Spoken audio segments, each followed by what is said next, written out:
Welcome back my dear students. मैं हूं विवेक तापड़िया और यह है आपका channel physics in life and life. बच्चों, नया डेवलपमेंट कुछ हो गए हैं तो उसी को लेकर मैं आपको अवेयर करवा रहा हूं।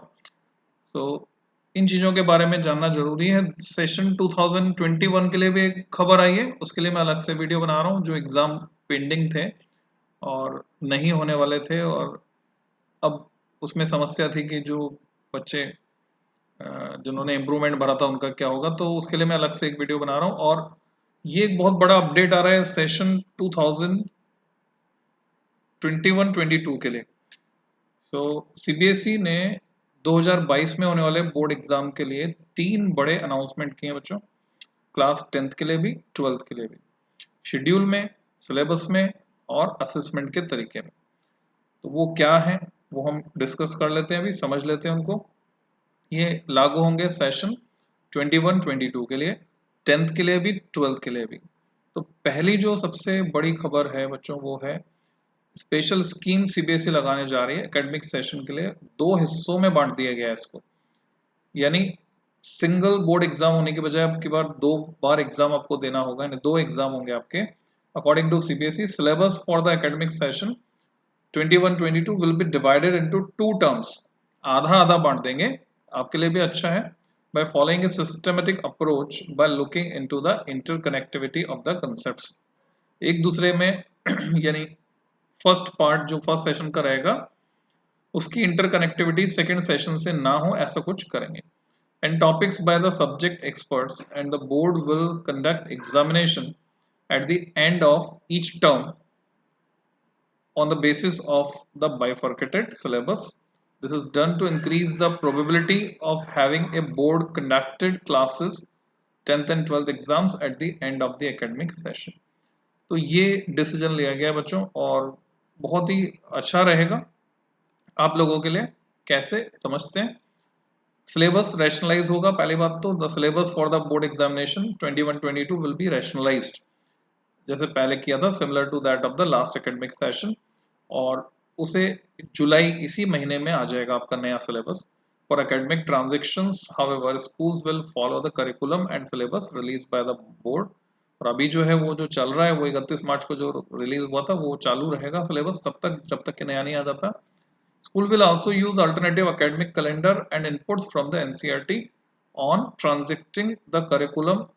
सीबीएसई ने ये भी बोला क्रेडिबिलिटी बढ़ जाएगी इंटरनल असेसमेंट की। ये आपको समझना है, स्कूल का रोल बढ़ रहा है बच्चों, स्कूल का रोल बढ़ गया है। Efforts will be made to make internal assessment, practical करवाए जाएंगे आपके, प्रोजेक्ट वर्क रहेगा और उसको ज़्यादा क्रेडिबल बनाया जाएगा and valid as per the guidelines and moderation policy to be announced by the board, क्योंकि बोर्ड टाइम टू टाइम सब कुछ बताएगा स्कूल्स को to ensure fair distribution of marks. तो ये एक मेजर चेंज हुआ है। और क्या होना है दूसरे जो इंपॉर्टेंट पॉइंट है इस पॉलिसी में, the CBSE has asked schools to continue teaching in distance mode. कब तक? जब तक कि सिचुएशंस नॉर्मल नहीं हो जाती, till the authorities permit in person mode of teaching in schools. जब तक कि जो सरकार है, गवर्नमेंट हमारी, स्कूल्स को चालू नहीं करती तब तक आपका ऑनलाइन टीचिंग चलेगा। Classes 9-10th internal assessment throughout the year irrespective of term 1 and 2nd, first and second, तो ये चलेगा आपका 9-10th में। would include the 3 periodic test। वहां पर ये 9-10th के लिए बच्चों 3 periodic test होंगे, student enrichment, portfolio and practical work, speaking, listening, activities and project। विदेशों में सब यही होता है, जो ये सारी वहीं की जो वहीं की स्कीम मिलती जुलती यहाँ इम्प्लीमेंट होने जा रही। क्लासेस 11-12 के लिए इंटरनल असेसमेंट होगा through out the year, again irrespective of term 1 and term 2। ये इंटरनल असेसमेंट बहुत मैटर करेगा, स्कूल के पास सारा इसका वेटेज रहेगा। तो आपको अपने स्कूल टीचर्स के साथ बहुत अच्छा बिहेव करना है, उनको इम्प्रेस करके रखना है। Would conclude would include end of topic और यूनिट टेस्ट, ये सब रहेगा उसमें इंटरनल असेसमेंट में। जैसे ही कोई टॉपिक खत्म होता है, चैप्टर खत्म होता है, आपका यूनिट टेस्ट होगा। एक्सप्लोरेटरी एक्टिविटीज उससे रिलेटेड करवाई जाएंगी, प्रैक्टिकल होगा, प्रोजेक्ट्स होंगे। तो ये सब चीज़ें प्रैक्टिकल पार्ट बढ़ता जाएगा और नेशनल एजुकेशन पॉलिसी जो नई आई थी वो भी इसी पर जोर दे रही थी। Schools will would create a student profile, है ना, ऐसे होती है, मतलब जो भी बच्चे सेट के थ्रू बाहर जाते हैं विदेशों में तो उनको भी अपनी प्रोफाइल बनानी होती है, तो यहाँ पर भी अब भारत में भी you have to make a profile, create, school create करेगा आपके लिए for all assessment undertaken over the year and retain the evidences in digital format, सब कुछ डिजिटल फॉर्मेट में रिकॉर्डेड रहेगा, क्लाउड पर डाल दिया जाएगा सीबीएसई के पोर्टल पर। CBSE will facilitate schools to upload marks of internal assessment on the CBSE IT platform, वहां सब stored रहेगा बच्चों। Guidelines for internal assessment for all subjects will also be released along with the rationalized term-wise divided syllabus for the session 21-22। सारी guidelines आती जाएंगी धीरे धीरे, मैं आपको अपडेट करता जाऊंगा। स्कूल से भी आप देख सकते हैं, सीबीएसई की साइट से भी आप देख सकते हैं। The board would also provide additional resources like sample assessments, ये मिलेंगे ऑनलाइन हमको, क्वेश्चन बैंक्स मिलेंगे जिससे कि आपकी मदद हो सके किस तरह के कुछ तैयारी आपको करनी है, टीचर ट्रेनिंग भी होगी etcetera for more reliable and valid internal assessments. तो हर तरह से अच्छा होने वाला system. When and how will exams will be conducted, तो 2 बार जो एग्जाम होने हैं सीबीएसई ऑफिशियल ऑर्डर के हिसाब से, टर्म 1 के एग्जाम जो है वो नवंबर दिसंबर में होंगे 2021 में, और सेकेंड टर्म के एग्जाम जो होंगे वो आपके मार्च अप्रैल 2022 में होंगे। तो इस तरह से 2 बार एग्जाम आपके होंगे, पहले भी होते हाफ ईयरली होते थे, एनुअल होते थे, लगभग वैसे ही आप मान के चलिए, पर दोनों के मिलाकर रिजल्ट में ऐड होगा। जो टर्म 1 का एग्जाम होगा बच्चों वो कैसा होगा वो समझो। At the end of the first term the board will organize term 1 examination in a flexible schedule to be conducted between November December 2021 situation के हिसाब से with a window period of 4 to 8 weeks, 4 से 8 सप्ताह में exam conduct होगा for schools situated in different parts of country and abroad, बाहर के schools के लिए भी और अलग अलग राज्यों में जो स्कूल्स हैं उनके लिए। Dates for conduct of examination will be notified subsequently, ये बता दी जाएगी। तो 4 से 8 सप्ताह का पीरियड रहेगा, नवंबर दिसंबर में आपका टर्म 1 का एग्जाम होगा। तो क्वेश्चन पेपर जो आपसे पूछा जाएगा उसमें सिर्फ मल्टीपल चॉइस क्वेश्चन होंगे, एमसीक्यू। अब एमसीक्यू जो है इससे भी बना दिए जाएंगे, केस बेस्ड जो होंगे, केस स्टडी बेस्ड क्वेश्चन देंगे उनको एमसीक्यू की फॉर्म में कन्वर्ट कर दिया जाएगा। असर्शन रीजन टाइप क्वेश्चन होंगे उनको एमसीक्यू की फॉर्म में कन्वर्ट करके देंगे। और टेस्ट का ड्यूरेशन आपका 90 मिनट्स रहने वाला है, यानी ये टेस्ट होने वाला है 1.5 घंटे का। And it will cover only the rationalised syllabus of term 1 only, limited syllabus आएगा, नहीं फुल सिलेबस नहीं आएगा बच्चों।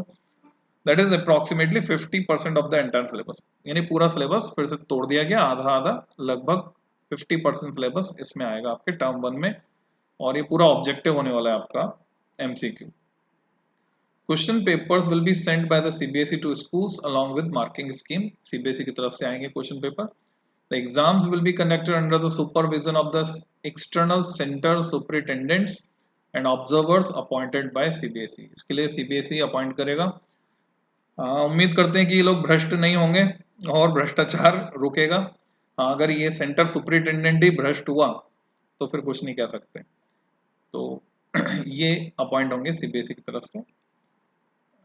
The responses of students will be captured on OMR sheets, यानी जैसे आप कंपटीशन में फिल किया करते थे बबल्स, तो सीबीएसई के टर्म 1 एग्जाम के लिए आपको बबल फिल करने रहेंगे OMR शीट पर, which after scanning may be directly uploaded at CBSE portal or alternatively may be evaluated and marks obtained will be uploaded, ये आगे डिसाइड कर लेंगे by the school on the very same day, उसी दिन, यानी result आपके अब जल्दी आ जाएंगे इसके, क्योंकि सब्जेक्टिव नहीं बच्चों, पूरा objective. The final direction in this regard will be conveyed to schools by the examination unit of the board, जल्दी ही एग्जामिनेशन यूनिट जो है इसकी इंफॉर्मेशन स्कूल्स तक पहुंचा देगी कि कैसे ये होना है।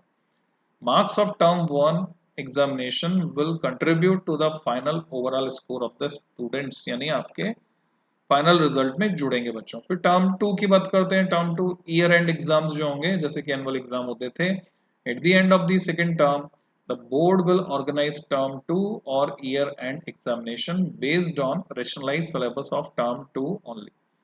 तो इसमें पहले जो पूछ लिया वो नहीं आएगा, तो अब आपकी परेशानी थोड़ी कम हो गई, कम सिलेबस हो गया, आधा हो गया बच्चों. That is approximately again 50% of the entire syllabus. This examination would be held around March-April 2022 और ये जो होगा वो एग्जामिनेशन सेंटर्स पर होगा जो कि बोर्ड फिक्स करेगा, जबकि टर्म 1 वाले एग्जाम आपके स्कूल में ही होने वाले हैं, आपको समझ में आ गया होगा.